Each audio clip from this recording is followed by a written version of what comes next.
కార్యక్రమం అంటే ఎండలు ఎక్కువగా ఉన్నాయి, నాకే ఇంత ఎండగా ఉంటే మీకు ఇంకా ఎక్కువ ఉంటుంది, మాట్లాడాలని ఉంది. కానీ జగన్మోహన్ రెడ్డి గారి గురించి కూడా మాట్లాడదాం అనుకున్నా. 2 నిమిషాలు. మొన్నేమో మైండ్ సెట్ గురించి మాట్లాడారు, అంటే మాకు మైండ్ సెట్ బాగాలేదని. నిన్నేమో చంద్రబాబు గారిని ముఖం గురించి మాట్లాడారు. జగన్మోహన్ రెడ్డి గారికి ఇదే చెప్తా ఉన్నా, మీకు ఉంటే రాష్ట్రం మీద అభిప్రాయం ఏదన్నా ఉంటే రాజకీయాలు మాట్లాడండి, సబ్జెక్ట్ మాట్లాడండి, అంతేగత వ్యక్తిగతంగా ఏది పడితే అది మాట్లాడితే మేము కూడా మాట్లాడచ్చు. ఫిజికల్గా బాడీ షేమింగ్ అని ఇవన్నీ కూడా ఆ చంద్రబాబు గారి మొహమే తెలుగు జాతి ఈరోజు ప్రపంచంలో తలెత్తుకునే విధంగా చేసింది జగన్మోహన్ రెడ్డి గారు. మైండ్ సెట్ గురించి మీరు మాట్లాడతారు, ఎవరిది మైండ్ సెట్ ప్రాబ్లం అని నేను ముందే చెప్పా.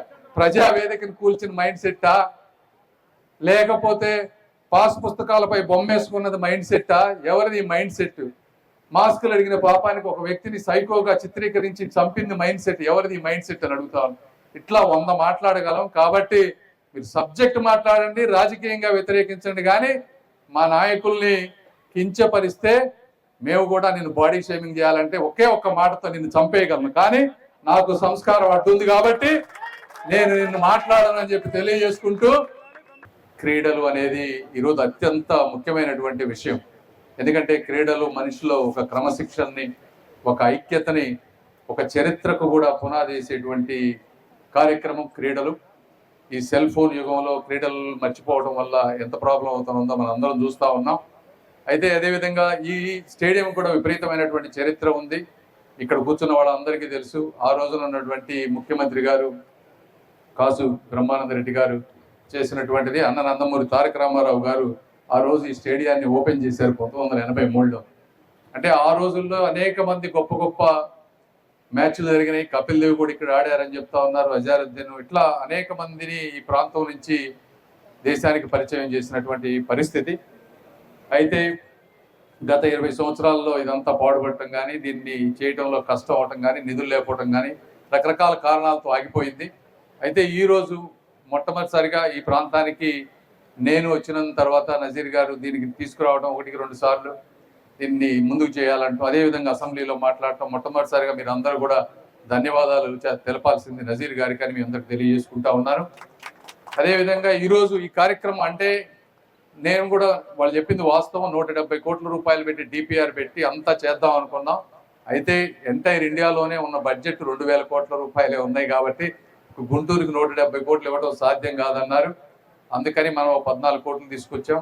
అదేవిధంగా స్టేట్లో రవినాయుడు గారు కానీ, స్పోర్ట్స్ అథారిటీ వాళ్ళు వీళ్ళు కూడా వర్క్ చేసి ఇంకొక 70 కోట్లు ఎన్నో 4 ప్రాంతాలకు తీసుకొచ్చారు. వాళ్ళకు కూడా ధన్యవాదాలు చెప్పాలి. ఎందుకంటే చాలా మంది కార్పొరేషన్ చైర్మన్లు పదవులు తీసుకుంటారు కానీ యాక్చువల్గా వర్క్ చేసే వాళ్ళు తక్కువ.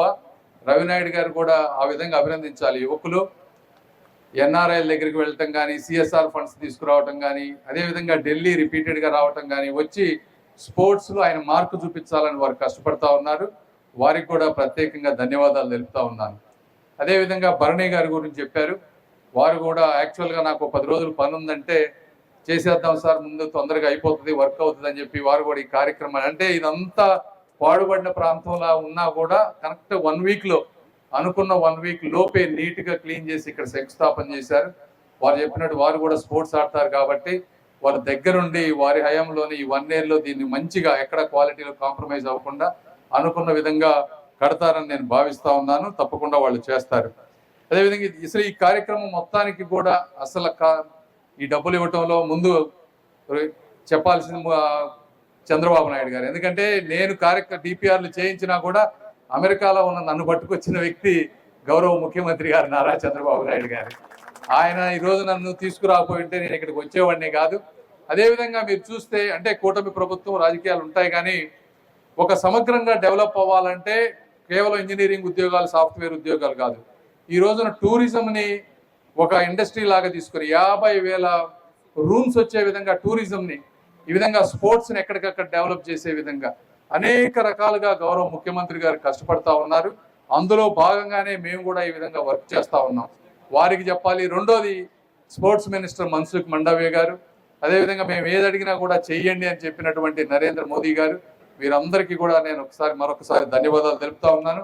ఇప్పుడు ఈరోజు ఈ కార్యక్రమంలో ఇది దాదాపు 2 ఫ్లోర్లు 80,000 స్క్వేర్ ఫీట్ బ్యాడ్మింటన్ మల్టీపర్పస్, అంటే badminton course, basketball course, yoga, meditation, squash courts, carroms, chess room, toilets, admin office, అదేవిధంగా 500-600 మంది కూర్చునే విధంగా ఒక అడ్మిన్ ఆఫీస్, గ్యాలరీ, ఇలా అనేక రకమైనటువంటి వాటితోటి ఈ రోజు రాబోతా ఉంది. దీంతో పాటు ఇంకొక అప్డేట్ ఏంటంటే, ఎందుకంటే ఈ 170 కోట్లు వచ్చేటప్పటికి టైం పడుతుంది కాబట్టి క్రికెట్ ప్రాంతాన్ని ఏ విధంగా డెవలప్ చేయాలని ఆంధ్ర క్రికెట్ అసోసియేషన్ వారితో మాట్లాడాం. సానా సతీష్ గారు, అదేవిధంగా కేసినేని చిన్ని గారు, వారు కూడా వచ్చి చూశారు.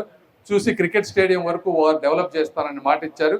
వారు కూడా దానికి త్వరలో ఇంకో కార్యక్రమం పెట్టి ఈ సెంటర్ పార్ట్ని క్రికెట్ స్టేడియంగా డెవలప్ చేసి ఈ ప్రాంతంలో జిల్లా స్థాయి, రంజీ స్థాయి మ్యాచ్లు ఆడే విధంగా క్రికెట్ స్టేడియంను కూడా ఇంకొక 1.5 years అది కూడా దీంతో పాటు తీసుకుంటామని మీ అందరికీ తెలియజేస్తూ ఈ కార్యక్రమానికి వచ్చేసిన మీ అందరినీ కూడా మనస్ఫూర్తిగా ధన్యవాదాలు తెలుపుకుంటూ ఈ కార్యక్రమం అద్భుతంగా జరగాలని కోరుకుంటూ ఈ కార్యక్రమానికి సహకరించిన ప్రతి ఒక్కరికి కూడా ధన్యవాదాలు తెలుపుకుంటూ సెలవు తీసుకుంటా ఉన్నాను. Thank you.